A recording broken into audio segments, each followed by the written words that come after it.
Hello, and welcome to the Revolts Podcast. I'm your host, James King, and I'll be taking you into the depths of social strife in England from the early Middle Ages all the way through to the early modern period. But first, I would like to welcome you to the podcast and say Beo Yasunder, which is an Old English greeting used similarly to how we use hello today, but roughly means be healthy. This episode is a short introduction to my background, what we are aiming to cover and achieve for this podcast, and a little taste of the first season or two. I would like to say early on that I am not a historian. I studied computer science at university and I currently work as a software engineer.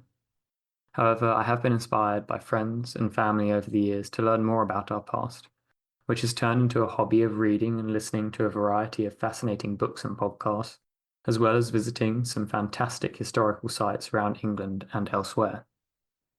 I have just finished reading The Norman Conquest by Mark Morris, which will serve as a major inspiration for the first season of this podcast on Hereward the Wake. Hereward was an English thane in the area of the Fens during the 11th century. This time saw major upheaval in England during the succession crisis of Edward the Confessor and the establishment of the Anglo-Norman state. There were several revolts and threats against William the Conqueror's rule in both England and Normandy which plagued his reign. Those in England were mainly led by disinherited English lords, but also had a large involvement from Scandinavian and Welsh counterparts. We will focus on the last of the major of these revolts in England, led by Hereward, which crescendoed into a battle for the then island of Ely between Hereward's and his allies' forces and the Norman army. The rebellion is shrouded in mystery, but the highly defensible nature of the island led to thrilling guerrilla tactics, military engineering, and what some report was ultimately treachery. I have also found myself inspired by other fantastic non-fiction titles such as Crypt, Life, Death and Disease in the Middle Ages and Beyond by Alice Roberts, The Summer of Blood, The Peasants' Revolt of 1381 by Dan Jones, and The Word Horde, Daily Life in Old English by Hannah Vadine. All these books and more will feed directly into the podcast, and I will be providing recommendations on secondary sources such as these throughout, as well as referencing the underlying primary sources. I also believe that historical fiction books act as a catalyst to further reading on the subject. Maggie O'Farrell's Hamnet, Amy Jeff's Wild Tales from Early Medieval Britain, and Bernard Cornwell's The Last Kingdom series were all inspirations for my further reading on history. I am planning a season on Kett's Rebellion, which I first came across in C.J. Sanson's historical mystery novel Tombland, the seventh in the exhilarating Shardlake series. The rebellion centered around the issue of enclosures of land during the expansion of the lucrative wool trade in Tudor England. This time also saw major political upheavals, with Henry VIII's much talked about succession swinging between pro-Reformation and pro-Catholic factions. Against this backdrop, a yeoman farmer and tanner named Robert Kett would lead the Commons of Norfolk in revolt against Edward VI's minority government, led by Edward Seymour, the first Duke of Somerset. At the time, they believed they were acting for the king and on the side of the government, camping in large numbers on Mousehole Heath, with a view over the city of Norwich, aiming to gain better terms for the common people against their overbearing lords. They would eventually be forced into a showdown against the overwhelming government forces. Kett's Rebellion is particularly interesting as it confronts the major issue of land ownership and control, which is still central to English politics and its class system even to this day.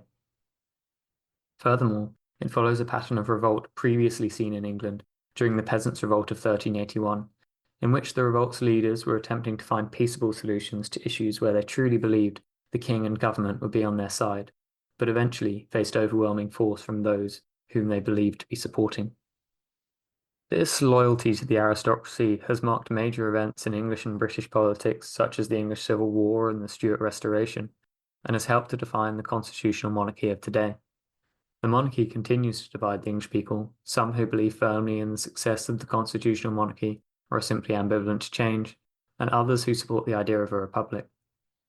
Although in England we like to steer clear of the idea of revolution. And so, on to podcasts.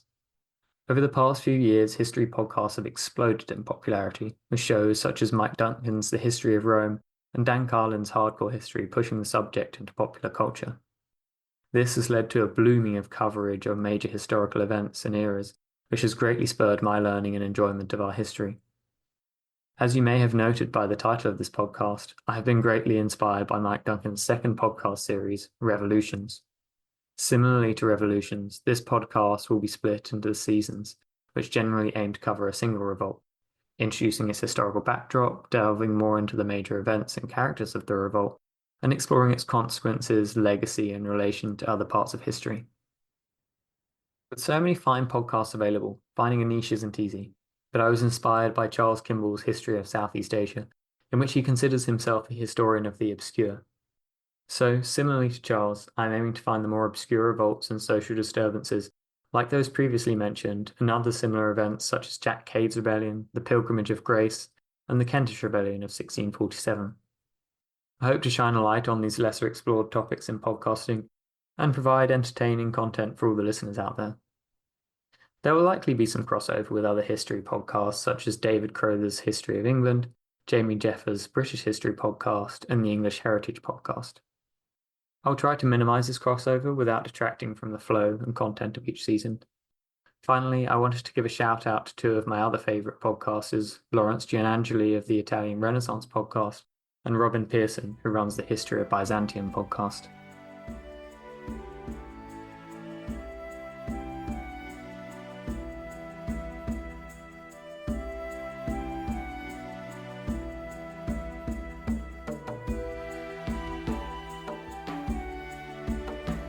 The music for this episode is created and owned by Alexander Nakarada of Creator Cause, who provides excellent royalty-free music crafted specifically for content creators.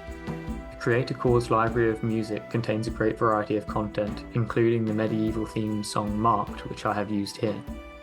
All that is required is an attribution or credit of Alexander, which I have added in the description, along with the link to find out more about this fantastic project. So thank you for listening to this introductory episode, and I look forward to introducing you to the courageous revolt of Herod the Wait. I'll be signing off by saying Wes Thu Hao, which can be used to say hello or goodbye, but roughly means good health to you.